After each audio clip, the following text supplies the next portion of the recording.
Assalamualaikum warahmatullahi wabarakatuh. Sahabat Serambi Kalam yang saya muliakan dan insya Allah dimuliakan Allah. Manusia adalah makhluk sosial yang berarti manusia tidak bisa hidup sendiri dan harus bergantung pada manusia lain. Tak heran jika menjadi salah satu fitrah manusia yang ingin hidup berkelompok dengan orang-orang.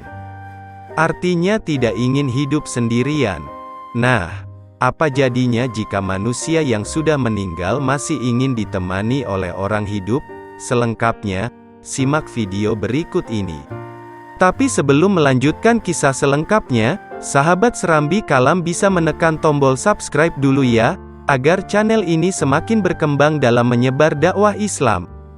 Dan jangan lupa tekan tombol lonceng agar sahabat mendapat kisah-kisah inspiratif lainnya.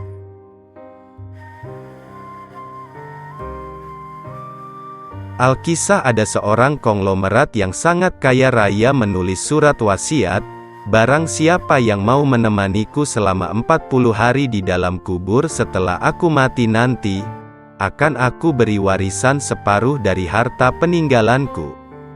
Lalu ditanyakanlah hal itu kepada anak-anaknya apakah mereka sanggup menjaganya di dalam kubur nanti.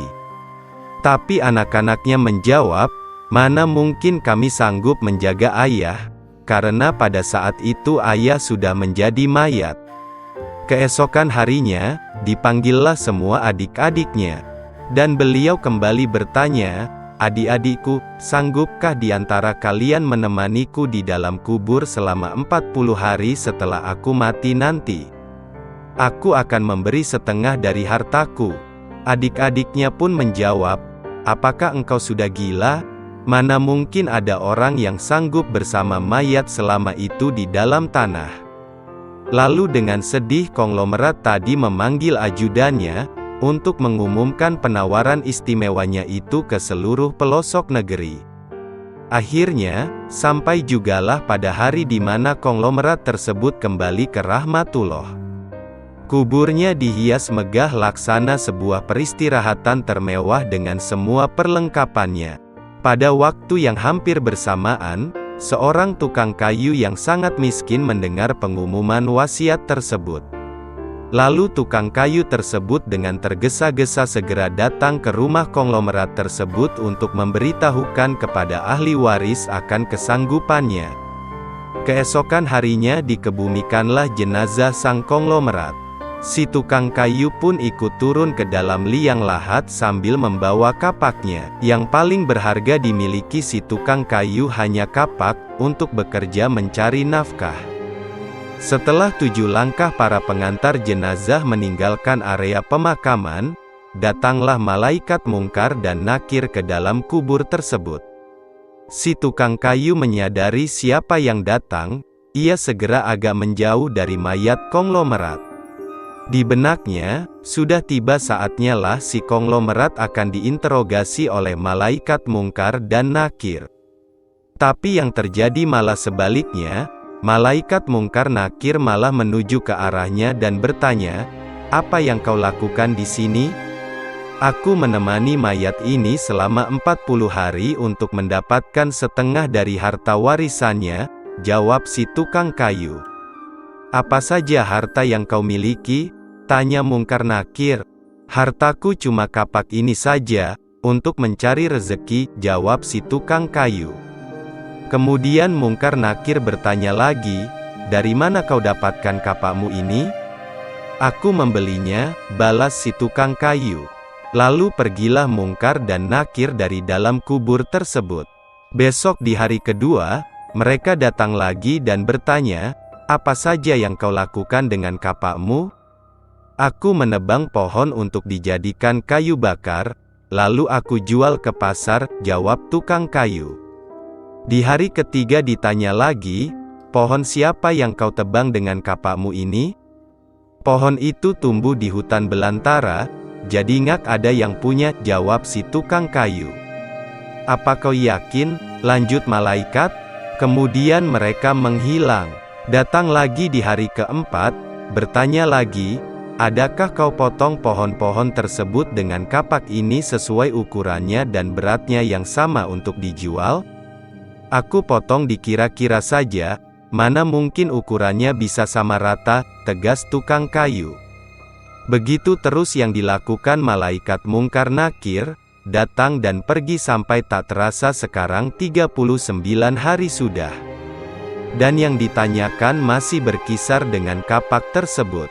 Di hari terakhir yang ke-40, datanglah Mungkar dan Nakir sekali lagi bertemu dengan tukang kayu tersebut. Berkata Mungkar dan Nakir, hari ini kami akan kembali bertanya soal kapakmu ini. Belum sempat Mungkar Nakir melanjutkan pertanyaannya, si tukang kayu tersebut segera melarikan diri ke atas dan membuka pintu kubur tersebut. Ternyata di luar sudah banyak orang yang menantikan kehadirannya untuk keluar dari kubur tersebut. Si tukang kayu dengan tergesa-gesa keluar dan lari meninggalkan mereka sambil berteriak, "Kalian ambil saja semua bagian harta warisan ini, karena aku sudah tidak menginginkannya lagi." Sesampai di rumah, si tukang kayu berkata kepada istrinya, "Aku sudah tidak menginginkan separuh harta warisan dari mayat itu. Di dunia ini harta yang kumiliki padahal cuma satu kapak ini." Tapi malaikat Mungkar Nakir selama 40 hari yang mereka tanyakan dan persoalkan masih saja di seputar kapak ini. Bagaimana jadinya kalau hartaku begitu banyak? Entah berapa lama dan bagaimana aku menjawabnya? Dari Ibnu Mas'ud radhiyallahu anhu dari Nabi Muhammad shallallahu alaihi wasallam bahwa beliau bersabda, "Tidak akan bergerak tapak kaki anak Adam pada hari kiamat, hingga ia ditanya tentang 5 perkara, yaitu umurnya untuk apa dihabiskannya, masa mudanya kemana dipergunakannya, hartanya dari mana ia memperolehnya dan kemana dibelanjakannya, ilmunya sejauh mana diamalkan." Hadis riwayat Turmuzi. Rasulullah shallallahu alaihi wasallam bersabda, "Barang siapa yang menyampaikan satu ilmu saja dan ada orang yang mengamalkannya, maka walaupun yang menyampaikan sudah tiada, meninggal dunia, dia akan tetap memperoleh pahala." Hadis riwayat Al-Bukhari. Demikian sahabat Serambi Kalam, kisah seorang konglomerat yang ketika meninggal ingin ditemani di kuburannya selama 40 hari. Semoga bermanfaat dan mudah-mudahan kita semua senantiasa mendapatkan rizki yang halal dan barokah serta mudah-mudahan kita semua selamat dari pedihnya siksa kubur. Amin ya robbal alamin. Wassalamualaikum warahmatullahi wabarakatuh.